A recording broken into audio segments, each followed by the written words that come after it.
Psychoanalytic theory is the psychological approach to understanding human behavior, personality, mental illness. It was developed in the late 19th, early 20th centuries by Sigmund Freud.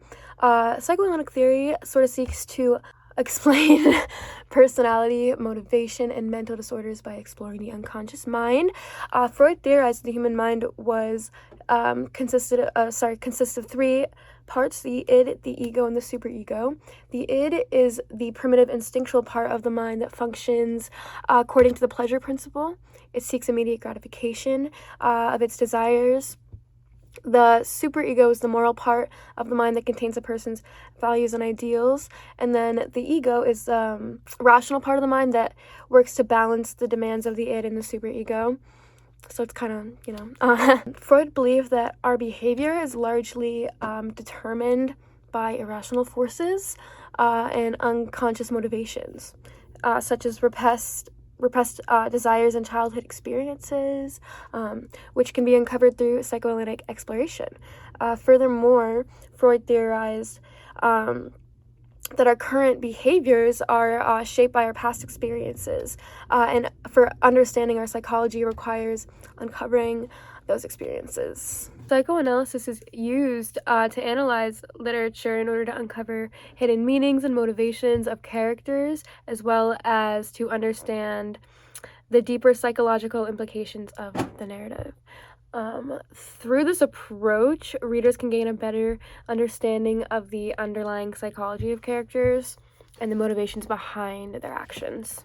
One thing I think is great about psychoanalytic theory is that it can be used to explore a really wide range of topics and themes, from the psychological implications of the relationships between characters to the symbolism used throughout the work. And this approach just allows readers to gain a better understanding of the motivations and the inner conflicts of the characters, the ways which these may be expressed symbolically, and the overall message of the work. I'm going to use psychoanalytic theory to do a character analysis of Greg Heffley from the Diary of a Wimpy Kid series. So Greg Heffley is a middle school student, just starting out middle school, kind of just really wanted to fit in with everyone else. He's very aware of his social status, and it's always something he's trying to climb up.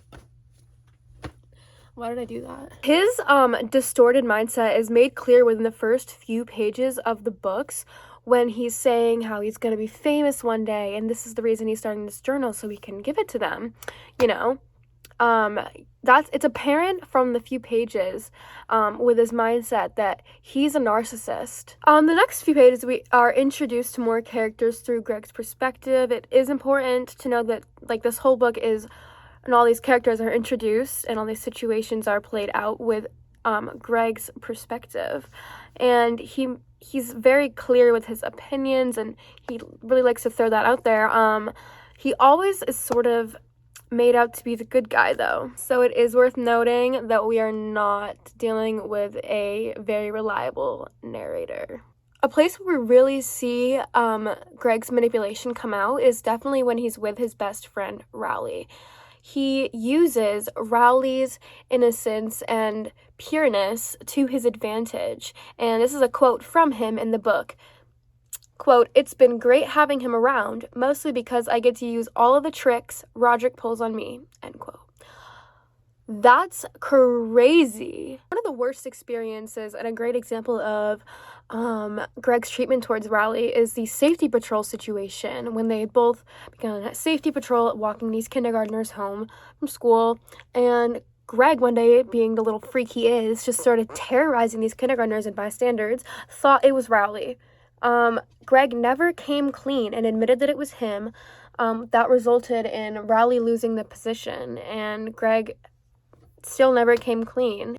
This whole situation results in their friendship falling apart, and after a month of not being friends, Greg writes something about not having to worry about carrying around dead weight, referring to Rowley anymore. What a horrible, horrible man.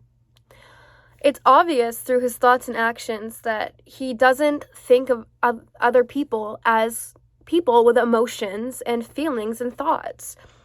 It seems that anyone who doesn't, isn't perfect in his eyes and doesn't comply to his every wish is just no longer a person.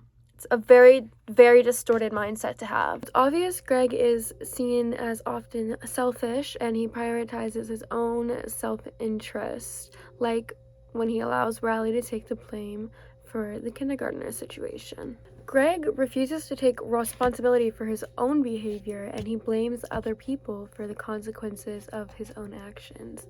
Like when he failed to study for I think it was his geography quiz, because he's confident he'll be able to cheat by looking at a map on the wall of the world or whatever. And when a student reminds the teacher to cover up the map, Greg claims that thanks to Patty, the student, he ended up flunking the quiz. Obviously, it's not the student's fault, even though that's kind of a snitch move, but besides the point. It's not the student's fault he didn't study for his geography quiz. He is unwilling to do a lot of work, but still wants to reap all the benefits of success. Greg's obsession with climbing the social ladder and fitting in with the crowds could be an explanation for a lot of his actions. That was my psychoanalysis, and yeah, I just think that psychoanalytic theory is a great tool in literary criticism.